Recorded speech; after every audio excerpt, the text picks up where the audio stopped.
안녕하세요. 타임포럼 알라롱입니다. 안녕하세요. 타임포럼 김세븐입니다. 오늘은 오메가 시마스터 다이버 300 제임스 본드 리미티드 에디션의 언박싱과 리뷰를 진행해 보도록 하겠습니다. 제임스 본드 에디션인 만큼 굉장히 차려입고 왔습니다. 저는 이렇게 입었는데 혼자 수트 입으셨네요. 원래 계획은 그냥 둘이 편하게 입고 하자라고 했다가 제가 혼자 배신하고 수트 입고 왔죠. 저도 자켓 주세요. 안됩니다.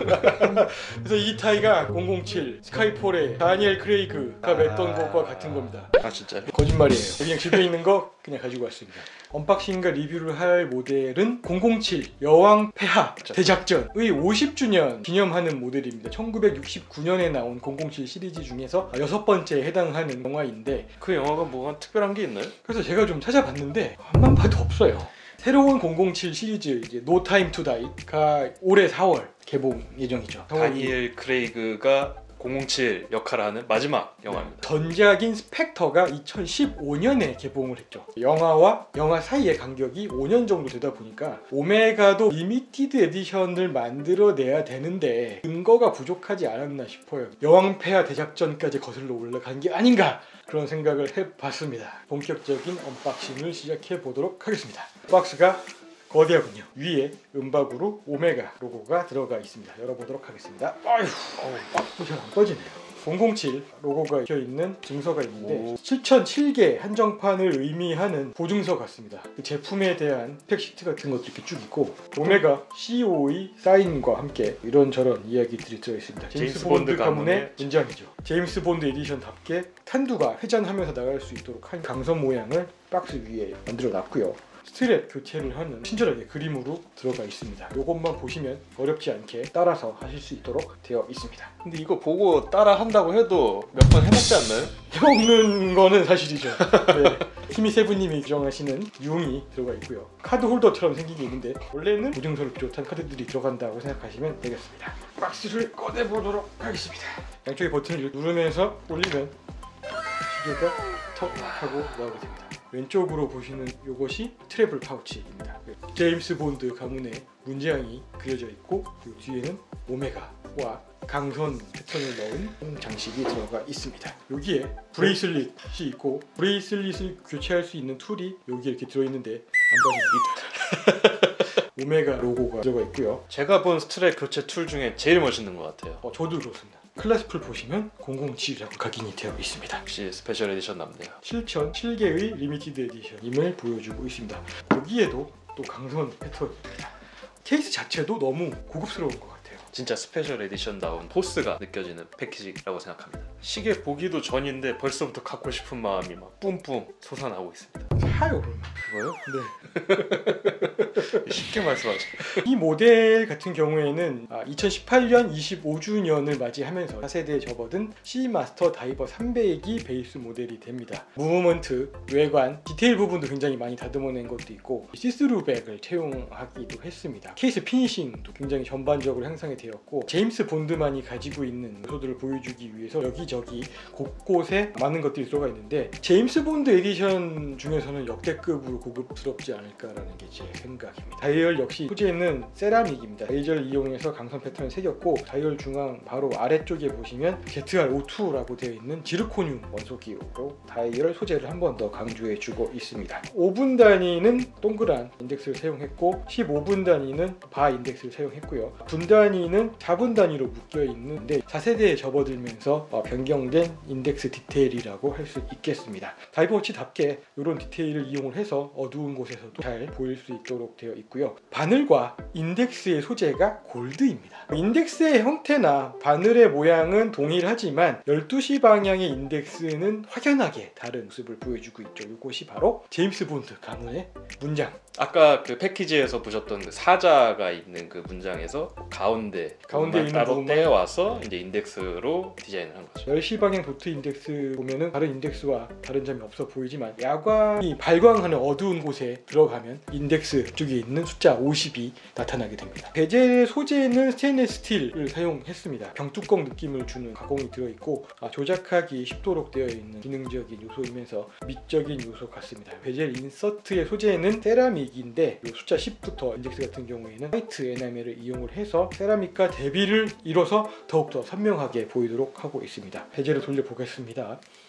오, 굉장히 매끄럽게 회전하고 있습니다. 다이버 워치여서 그런지 베젤은 한쪽 방향으로만 회전합니다. 60클릭인데 인덱스와 매칭이 굉장히 훌륭합니다. 시마스터 다이버 300이 가지고 있는 기능적인 특징을 뭐라고 할 수 있을까요, 김쌤님? 잠수겠죠. 잠수인데 그냥 잠수는 아니잖아요. 모델명에서 이미 힌트가 다 나왔죠. 다이버 300. 300m까지 방수가 가능하다는 얘기죠. 다른 시계들하고 크게 다른 건 아니지 않나요?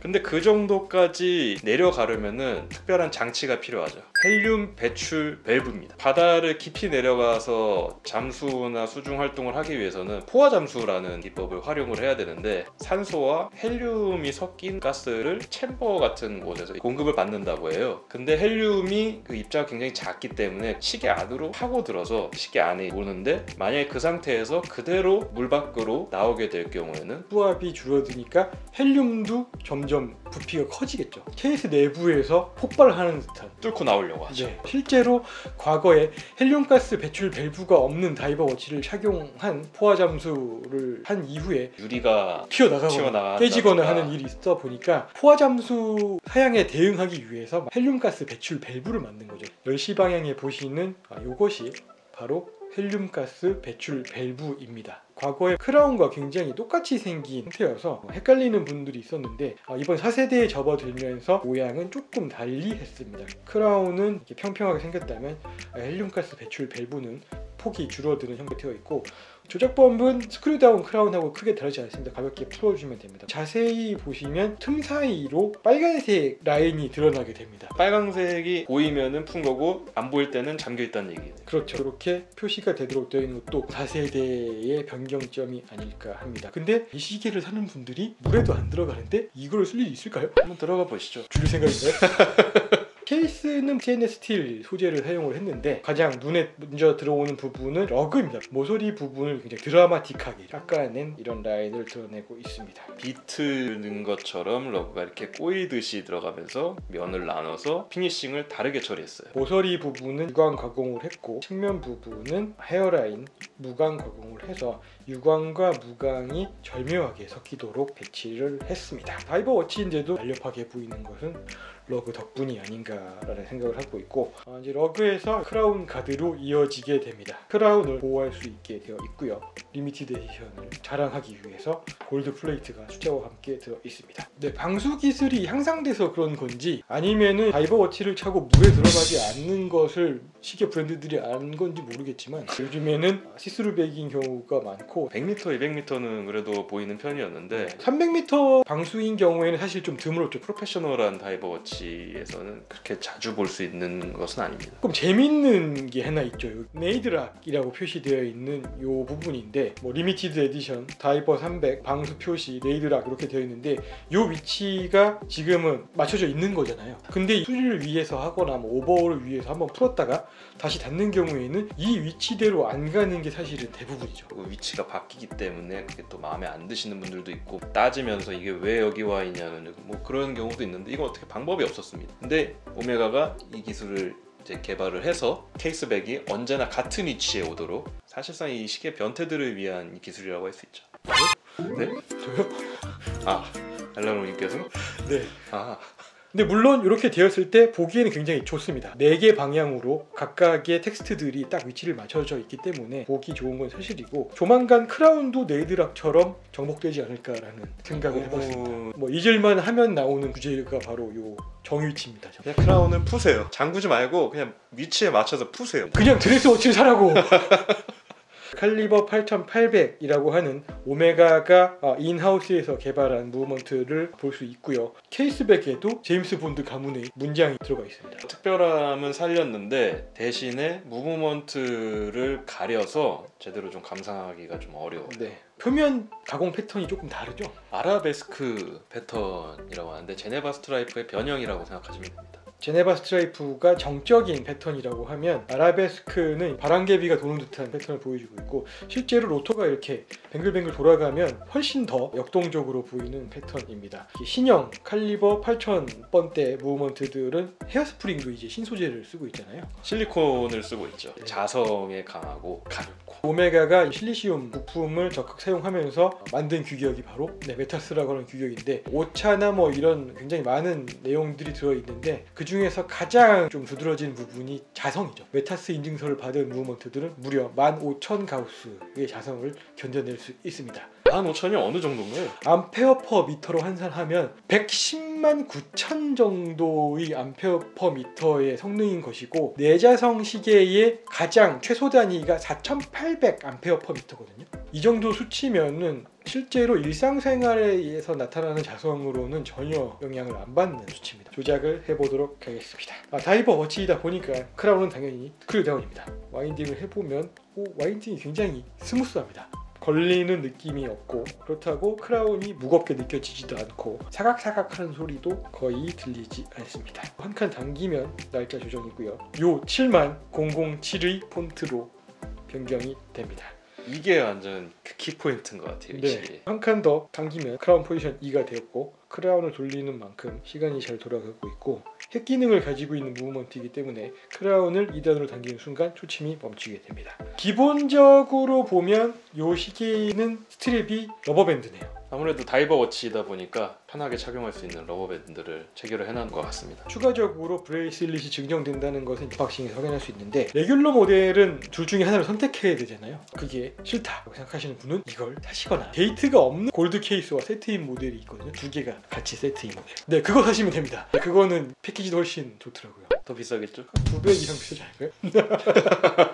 러버밴드의 느낌은 말랑말랑하고 좋은데 약간 탄성보다는 부드러움이 좀 더 강조된 느낌인 것 같습니다. 탱버클이 달려있고 통이 굉장히 두껍네요. 루프도 오메가 시마스터 각인이 되어 있습니다. 뒤쪽은 물결치는 듯한 패턴이 들어가 있는데 미끄러지지 말라고 넣은 패턴으로 보입니다. 굵은 통이 통과할 수 있도록 홀도 터프하게 뚫려 있네요. 프리루프는 말랑말랑한 소재인데 고정되어 있는 루프는 딱딱합니다. 눌러도 들어가지 않습니다. 고무 소재이다 보니까 체결을 했을 때 잘 안 들어가는 그런 문제점이 있죠. 그것을 방지하기 위해서 안쪽으로 티타늄을 넣어서 문제가 없도록 하고 있습니다. 프리루프 안쪽에도 돌기가 있어서 스트랩이 풀리지 않도록 역할을 맡고 있습니다. 제가 시계를 착용해 보도록 하겠습니다. 다이버 워치답지 않은 세련됨이 있어요. 투에도 굉장히 이렇게 세련되게 잘 어울리는 모습이 있습니다. 42mm여서 그렇게 크다는 것도 없고 스포츠 워치니까 또 너무 작아도 안 되잖아요. 저의 귀족 손목에도 문제없이 어울리는 시계입니다.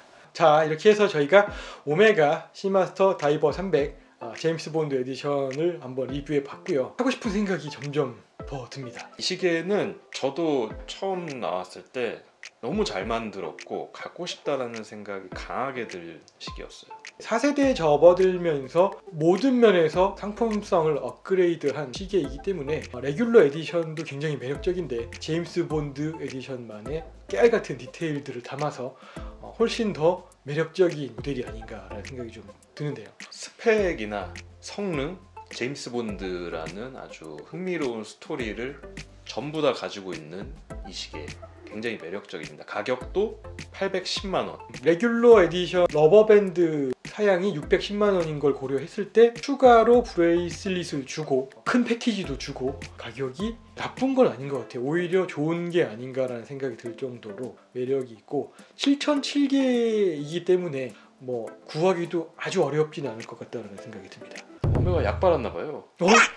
너무 잘 만들어요 시계를. 네, 그런 것 같습니다. 요즘에 확실히 변화된 느낌이 많이 들고 있는 오메가의 굉장히 멋진 변화를 느끼고 싶으시면 이 제임스 본드 에디션을 한번 경험해 보시면 좋지 않을까라는 게 제 생각이었습니다. 시청해 주셔서 고맙습니다. 감사합니다.